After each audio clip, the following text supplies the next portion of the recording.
the fuck? The National Weather Service in Mount Holly, New Jersey has issued a tornado warning for northwestern Newcastle County in northern Delaware until 7:30 p.m. At 6:59 p.m., a severe thunderstorm capable of producing a tornado was located over Stanton or near Newark, moving north at 35 miles per hour. Hazard, tornado. Source, radar-indicated rotation. Impact, flying debris will be dangerous to those caught without shelter. Mobile homes will be damaged or destroyed. Damage to roofs, windows, and vehicles will occur. Tree damage is likely. Locations impacted include Bells Neck, Newport, Greenville, Stanton, High Creek, Atchison, Ashland, North Star, Blair, and Brookside.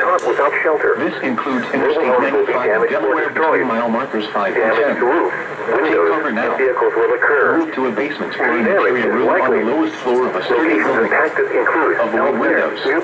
If you are outdoors, in a mobile home, or in a vehicle, move to the closest substantial shelter and protect yourself from flying debris. Repeating, a tornado warning has been issued until 7:30 p.m. for the following county: Newcastle, Delaware. Interior room on the lowest floor of a sturdy building. Avoid windows. If you are outdoors, in a mobile home or in a vehicle, move to the closest substantial shelter and protect yourself from flying debris. Repeating, a tornado warning has been issued until 7:30 p.m. for the following county: Newcastle, Delaware.